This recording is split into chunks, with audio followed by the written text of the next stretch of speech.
అందరికీ నమస్కారం. నా పేరు బొమ్మ యశ్వంత్, కన్సల్టెంట్ చీఫ్ డైటీషియన్, ఇంకోటి founder and MD of healthy living with. ఇప్పుడు మన డిస్కస్ చేయబోయే టాపిక్ వచ్చేసి ఒబేసిటీ ఉన్న వాళ్ళు ఎలాంటి ఆహారం తీసుకోవాలి, వాళ్ళు ఎలాంటి ఎక్సర్సైజెస్ చేస్తే వాళ్ళ లైఫ్ అనేది బెటర్గా ఉంటుంది దాని గురించి డిస్కస్ చేయబోతున్నాను. మనం ముఖ్యంగా చూసుకున్నట్టయితే ఒబేసిటీ ఉన్న వాళ్ళు ఫస్ట్ ఒబేసిటీ అనేది ఎందుకు వస్తుంది, అది ఏ విధంగా వస్తుంది, మనం దాని పరంగా చూసుకున్నట్టయితే ఇంతకుముందు ఒబేసిటీ అనేది ఉండేది కాదు. ఇంకోటి మనము రీసెంట్ సర్వేస్లో కానీ WHO కానీ టైమ్స్ ఆఫ్ ఇండియాలో కానీ రీసెర్చ్ చేసిన దాంట్లో చూసినట్టయితే కూడా మనకి ఏదైతే ఒబేసిటీ ఉందో ఇండియాలోనే నెంబర్ 1 పొజిషన్లో ఒబేసిటీ అనేది ఉంది.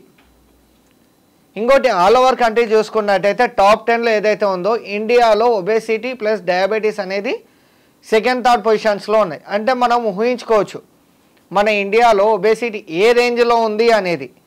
ఇంకోటి మనం ఇప్పుడు ఏం చేస్తున్నామంటే ఇంతకుముందు ఏమయ్యేదంటే మన తల్లిదండ్రులు కావచ్చు, మన గ్రాండ్ పేరెంట్స్ కావచ్చు, వాళ్ళు పండించిన పంటలు కావచ్చు, లేదా అప్పుడు వాళ్ళు తీసుకున్న ఆహారం కావచ్చు నాణ్యతగా ఉండేది. కానీ ఇప్పుడు ఏమైందంటే బిజీ షెడ్యూల్స్ వల్ల లేక టైం దొరకక మనము గో ఫర్ ఆల్టర్నేట్ అనేది వెతుకోవడం జరిగింది. అదేంటంటే ఇప్పుడు ఇంట్లో వండుకునే టైం లేదంటే బయటి ఫుడ్లో ఏముంటుందండి, చూడడానికి కలర్ఫుల్గా ఉంటుంది, టేస్టీగా ఉంటుంది, కానీ దానివల్ల ఎంత మన బాడీ డ్యామేజ్ అవుతుంది అనేది ఎవరన్నా ఒక్కసారన్నా గ్రహించిండ్రా? Absolutely no. అంత టైంకి మనం ఆహారం తీసుకున్నామా, ఆకలి తీరిందా లేదా అనేది చూస్తాం. కాకపోతే అది మన బాడీని ఎంత డ్యామేజ్ చేస్తుందో కూడా కనుక్కోవాలి. ఇంకోటి మనం ఈ మధ్యకాలంలో ఏమైందంటే చిన్నపిల్లలు కూడా మార్బిడ్ ఒబేసిటీ టైప్ 3 ఒబేసిటీలోకి వెళ్తున్నారు. ఆ చిన్నపిల్లలకు కూడా డయాబెటీస్ వస్తుంది. ఇందుకోసం వస్తుంది అది. ఎందుకు అంటే మనం తీసుకునే ఆహారం అనేది ప్రాపర్గా లేదు. ఇంకోటి వాళ్ళు ఏం చేస్తున్నాం, మనం ఇప్పుడు పిల్లలు ఏడవడం కానీ లేదా అలగడం కానీ అట్లా చేసే వరకు ఏం చేస్తాం, మనం ఇమీడియట్గా ఫోన్ అనేది ఇస్తున్నాం.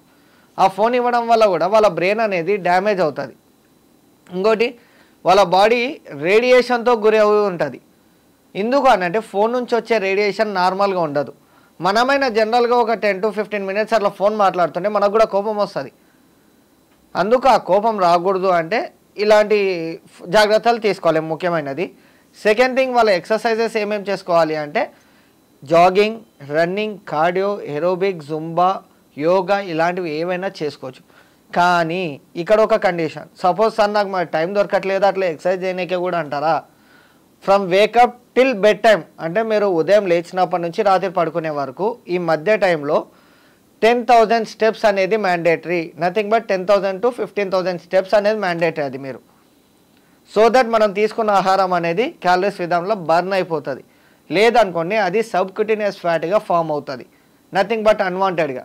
ఇంకోటి మనం చూస్తుంటాం చాలామంది టీ ఎక్కువ తాగుతుంటారు.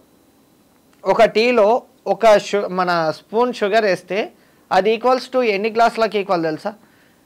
10 glasses ఆఫ్ టీకి ఈక్వల్. మనం ఏం చేస్తాం, ఆకలి తగ్గుతుందని టీ తాగుతాం. తాగండి, నేను వద్దన్నాను, కానీ లిమిటెడ్ వేలో తీసుకోవాలి. అది ఆహారం కావచ్చు, ఇటు టీ కావచ్చు. వీళ్ళు ఇంకోటి గ్రీన్ టీ కానీ బ్లాక్ కాఫీ కానీ లెమన్ టీ కానీ ఇలాంటివి తీసుకోవాలి ఒబేసిటీ ఉన్న వాళ్ళు. ఎందుకు అంటారా? ఇప్పుడు గ్రీన్ టీ ఏంది, ఒబేసిటీని బ్రేక్ డౌన్ చేస్తుంది. బ్లాక్ కాఫీ అంటారా, ఒబేసిటీ ఉన్న వాళ్ళకు ఖచ్చితంగా అంటే అందరికీ ఉంటుందా అంటే అబ్సల్యూట్లీ నో. కొంతమందికి ఫ్యాటీ లివర్ డిటెక్ట్ అయ్యే ఛాన్సెస్ కూడా ఉంటుంది. అది గ్రేడ్ 1, గ్రేడ్ 2, గ్రేడ్ 3 అనేది మనము ఫైబ్రో స్కాన్ కానీ లేదా LFT కానీ అట్లా తీపించినప్పుడు మనకు తెలుస్తుంది అది. సో ఇంకోటి లివర్ డ్యామేజ్ కాకూడదు అంటే కూడా ఇక్కడ ఒబేసిటీ అనేది ఎక్కువగా ఉండొద్దు. ఇంకోటి ఆయిల్ ఫుడ్ అనేది కూడా ఎక్కువ మనం సజెస్ట్ చేయకూడదు. ఇంకోటి మనం ఆహారం పరంగా చూసుకున్నట్టయితే వీళ్ళు బియ్యం పిండితో తయారు చేసిన ఆహారం కానీ మైదా పిండితో తయారు చేసిన ఆహారం కానీ ఎంత అవాయిడ్ చేస్తే అంత మంచిది. మరి బియ్యం పిండితో తయారు చేసే ఆహారాలు ఏమంటారా? లైక్ ఇప్పుడు మనం దోశ కావచ్చు, ఇడ్లీ కావచ్చు, పొంగనాలు కావచ్చు, ఊతప్పం కావచ్చు, ఇవన్నీ అవాయిడ్ చేయాలి. సార్ మళ్ళీ ఇవన్నీ అవాయిడ్ చేస్తే మళ్ళీ ఇంకా మేమేం తినాలి సార్ బ్రేక్ఫాస్ట్లో అని మీకు డౌట్ వచ్చి ఉంటుంది. గో ఫర్ రాగి రొట్టె, జొన్న రొట్టె, చపాతి, మిల్లెట్స్ తోటి కూడా మనము ఇడ్లీ చేసుకోవచ్చు, దోశ పోసుకోవచ్చు, ఊతప్పం పోసుకోవచ్చు, లైక్ పెసరట్టు వేసుకోవచ్చు మిల్లెట్స్ తోటి. ఇన్ని ఔషధాలు ఉన్నాయి. ఎందుకంటే మిల్లెట్స్లో ఫైబర్ కంటెంట్ అనేది ఎక్కువగా ఉంటుంది, గ్లూకోజ్ కంటెంట్ అనేది ఉండదు. కాబట్టి అది తీసుకోవడం వల్ల ఏమవుతుందంటే మన బాడీలో ఏదైతే ఫ్యాట్ ఉంటుందో దాన్ని కూడా ఈ ఫైబర్ ఎక్కువ తీసుకోవడం వల్ల కూడా మన బాడీ బ్రేక్ డౌన్ చేస్తుంది ఆ ఫ్యాట్ని. సో దట్ ఒబేసిటీ నుంచి నార్మల్కి వచ్చే ఛాన్సెస్ ఎక్కువగా ఉంటుంది. అంటే దీంట్లో 2 థింగ్స్ క్రూషియల్గా ప్లే చేస్తాయి. ఒకటి డైట్ ప్లస్ ఎక్సర్సైజ్, ఈ 2 మ్యాండేటరీ. ఎప్పుడైతే ఈ 2 పర్ఫెక్ట్గా చేస్తామో అప్పుడు మనం ఒబేసిటీ నుంచి నార్మల్కి రాగలుగుతాం. లేదనుకోండి అప్పుడు ఏమవుతుంది తెలుసా, మనము ఒబేసిటీ అనేది ఏ విధంగా ఉంటుందంటే, ఇప్పుడు ఎగ్జాంపుల్ మనం చూసుకున్నట్టయితే ఇప్పుడు మనం ఒక హౌస్ వార్మింగ్ చేస్తాం, నథింగ్ బట్ ఒక గృహప్రవేశం చేసినప్పుడు మన ఫ్యామిలీని కావచ్చు, ఫ్రెండ్స్ని కావచ్చు, కొలీగ్స్ని కానీ అందరిని ఏ విధంగా అయితే ఇన్వైట్ చేస్తామో అదేవిధంగా ఒకసారి మన బాడీలోకి ఒబేసిటీ ఎంటర్ అయ్యిందంటే వాళ్ళ ఫ్రెండ్స్, ఫ్యామిలీ, కొలీగ్స్ని అందరినీ పిలుస్తాయి. మరి ఒబేసిటీకి ఎవరు ఉంటారు సార్ అంతమంది ఫ్రెండ్స్, కొలీగ్స్, ఫ్యామిలీ అంటే nothing but life style disorders like diabetes, PCOD, thyroid, arthritis, cancer, heart issues ఇవన్నీ రావడం జరుగుతుంటాయి ఎక్సెట్రా. ఇంకోటి మనకు ఒబేసిటీ ఉన్న వాళ్ళకి ఏమవుతుందంటే ఎక్కువ శాతం ప్రెషర్ అనేది హార్ట్ మీద పడుతుంది. అప్పుడు హార్ట్ మీద పడ్డది అనుకోండి ఏమవుతుంది, హార్ట్ స్ట్రోక్ రావడం, హార్ట్ అటాక్స్ రావడము, చెస్ట్ పెయిన్ రావడము ఇవన్నీ ఎక్కువ జరుగుతుంటాయి. ఇంకో చాలామంది చూస్తారు సార్, కొందరు బక్కగుండి కూడా హార్ట్ అటాక్స్ వస్తుంటాయి. ఎందుకు వస్తుంటాయి ఆ విధంగా అంటే వాళ్ళు తీసుకునే ఆహారం బట్టి కూడా అంటే లైఫ్ స్టైల్ డిసార్డర్స్, ఇప్పుడు హార్ట్ స్ట్రోక్స్ కానీ ఇవన్నీ రావడం జరుగుతుంది. మసాలాస్ కూడా ఎక్కువ వాళ్ళు తీసుకోకూడదు, అవాయిడ్ చేస్తే బెటర్.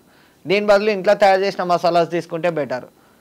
ఈ విధంగా చేసుకున్నట్టయితే మనకి ఏమవుతుందంటే, ఇంకోటి వీళ్ళు ఒబేసిటీలో ఉన్న వాళ్ళకు బిఎంఐ చూసుకున్నట్టయితే కూడా హైలో ఉంటుంది.